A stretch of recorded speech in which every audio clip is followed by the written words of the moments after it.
Hello everyone, আজকে আমরা জানবো ব্লুজেতে কিভাবে হোয়াইল লুপের মাধ্যমে কিছু প্রোগ্রাম করতে হয়। ঠিক আছে, তো ব্যাস আমি দেখিনি, ব্লুজেতে ডবল ক্লিক করেছি। ডবল ক্লিক করার পরে আমরা একটা ক্লাস তৈরি করব। তো প্রায় ওপেন হয়ে গেল। ওপেন হলে পরে আমাদের প্রথম কাজ হচ্ছে একটা ক্লাস তৈরি করা। ঠিক আছে, আগের ক্লাসে আমরা দেখেছিলাম ফর লুপ, আজকে জানবো হচ্ছে গিয়ে হোয়াইল লুপ।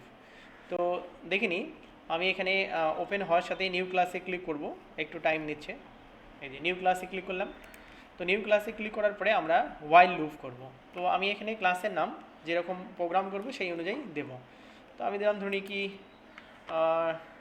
WHLP, তাহলে WHLP হোয়াইল লুপ, মানে আপনি পুরোটাই লিখতে পারেন, অসুবিধা নেই। শুধুমাত্র মনে রাখতে হবে ক্লাসের নাম নাম্বার দিয়ে শুরু হবে না। ঠিক আছে, তাহলে আমি এখানে WHLP দিলাম, দেওয়ার পরে ওকে, ক্লাস তৈরি হয়ে গেছে। এখানে ডবল ক্লিক করব। ডবল ক্লিক করার পরে আমরা আগের যে কোডিংগুলো আছে সেগুলোকে চাইলে ডিলিট করে দিতে পারি। নতুন করে আমরা লিখি এখানে পাবলিক ক্লাস WHLP, তারপরে এখানে ব্রেসেস দিচ্ছি পাবলিক স্ট্যাটিক ভয়েড মেইন, এটা লিখতেই হয় আমরা জানি। তাহলে পাবলিক মানে হচ্ছে অ্যাক্সেস মডিফায়ার, আর স্ট্যাটিক মানে হচ্ছে যেখানে অবজেক্ট রিকোয়ারমেন্ট নেই, ভয়েড মানে এমটি, আর মেইন হচ্ছে মেইন ফাংশন।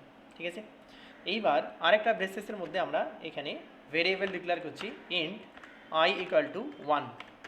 তাহলে আইকে ইনিশিয়ালাইজ করলাম 1 দিয়ে।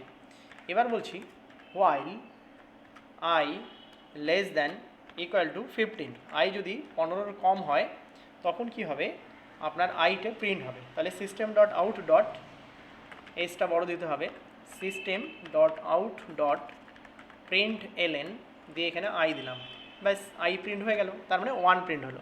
এবার 2 কী করে প্রিন্ট হবে না, লিখতে হচ্ছে আই প্লাস প্লাস, আই এর মানটা বাড়বে 1 করে। ঠিক আছে, তো আমরা এবার ব্রেসেস ক্লোজ তো করেই দিয়েছি, 3টে ব্রেসেস ওপেন হয়েছে, ক্লোজ করেছি। এবার কম্পাইল করলে বুঝতে পারবো যে ঠিক আছে না ভুল। তো দেখুন কম্পাইল হয়ে গেছে। আমরা এবার এটাকে কেটেও দিতে পারি, থাকলেও কোনো অসুবিধা নেই। দিয়ে আমরা রান করবো, রাইট ক্লিক করে ভয়েড মেন। ঠিক আছে, তাহলে আমাকে দেখাবে কত, 1 থেকে 15 পর্যন্ত হোয়াইল লুপ ইউজ করে। ঠিক আছে, এবার আমি এটাকে কন্ট্রোল কে করে তুলে দিলাম। ঠিক আছে, এবার ডবল ক্লিক করে আমি এবার, যেমন আমরা ফর লুপে দেখেছিলাম যে এটাকে ধরে আমি বাড়াতে চাইছি হচ্ছে গিয়ে 1, মানে অড নাম্বারগুলো চাইছি। তাহলে আমি লিখব i equal to i plus 1, তাহলে i equal to i plus 1, ব্যাস এইটুকুই। দিয়ে কম্পাইল করে দিলাম। কম্পাইল করলে পরে দেখিনি কম্পাইল হয়ে গেছে। আরেকবার রাইট ক্লিক করে ভয়েড মেন করে দিলাম। তো ভয়েড মেন করলে পরে দেখুন এবার পরের যে স্টেপটা সেটা একবার লক্ষ্য করব, যে 1 2 3 4 5 6, না এটা তো আমরা চাইনি, একবার ক্লিয়ার করতে হবে। যাই হোক, তাহলে আরেকবার ভয়েড মেন করে দিই, কন্ট্রোল কে করে দিলাম, রাইট ক্লিক ভয়েড মেন,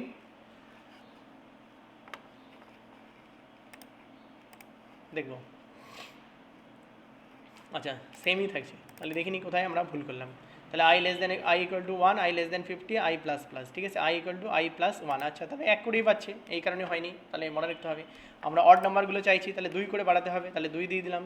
দিয়ে কম্পাইল তো হয়ে গেল। রাইট ক্লিক করে ভয়েড মেন করলে এবার দেখবো অড নাম্বারগুলো প্রিন্ট হবে। এই যে দেখুন 1 3 5 7। ঠিক আছে, আচ্ছা এইবার আমি এটাকে ক্লিয়ার করে দিলাম। এবার যদি আমি শুধু ইভেন নাম্বারগুলো চাই তাহলে কি করতে হবে না, আমি আইকে ইনিশিয়ালাইজ করলাম এবার 2 দিয়ে।